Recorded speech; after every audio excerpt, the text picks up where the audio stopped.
দেশের বিভিন্ন স্থানে সংখ্যালঘু সম্প্রদায়ের উপর হামলা, নির্যাতন, ভাঙচুর, লুটপাট, অগ্নিসংযোগ ও হত্যাকাণ্ডের প্রতিবাদে শনিবার বিকেলে রাজধানী শাহবাগ মোড়ে বিক্ষোভ সমাবেশ করেছে হাজারো মানুষ।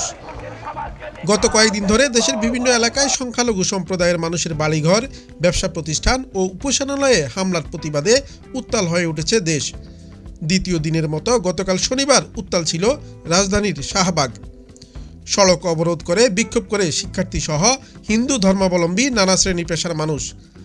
এছাড়া দেশের বিভিন্ন প্রান্তে নির্যাতনের প্রতিবাদে বিক্ষোভ মিছিল, মানববন্ধন ও সমাবেশ করা হয়।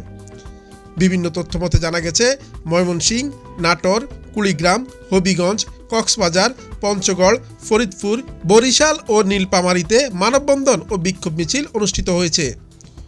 পূর্ব ঘোষণা অনুযায়ী শনিবার বিকেল ৩টার পর শাহবাগ মোড়ে অবস্থান নেয় বিক্ষুব্ধরা। এ সময় ঢাকা বিশ্ববিদ্যালয় এলাকা থেকে শাহবাগ হয়ে ফার্মগেট, মৎস্য ভবন থেকে শাহবাগ হয়ে এলিফ্যান্ট রোড এবং ইন্টারকন্টিনেন্টাল হোটেল থেকে শাহবাগ হয়ে ঢাকা বিশ্ববিদ্যালয়মুখী যানবাহন চলাচল বন্ধ হয়ে যায়। বিক্ষোভ সমাবেশ থেকে ৪ দফা দাবি তুলে ধরে লাগাতার আন্দোলন কর্মসূচি ঘোষণা করা হয়। বাংলাদেশ হিন্দু নাগরিকের উপর বৈষম্য ও নিপীড়ন মেনে নেওয়া হবে না বলেও হুঁশিয়ারি দেওয়া হয়েছে। বিকেল ৩টায় কর্মসূচি পালনের ঘোষণা থাকলেও দুপুর ২টা থেকে বিক্ষোভকারীরা বিভিন্ন এলাকা থেকে প্রতিবাদী ব্যানার, ফেস্টুন ও প্ল্যাকার্ড নিয়ে শাহবাগে জড়ো হতে থাকে।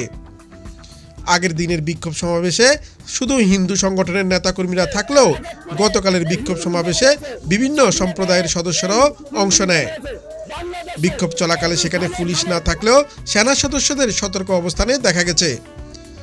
বিক্ষোভ সমাবেশে ৪ দফা দাবি উত্থাপন করে তা দ্রুত বাস্তবায়নে অন্তর্বর্তীকালীন সরকারের দৃষ্টি আকর্ষণ করা হয়।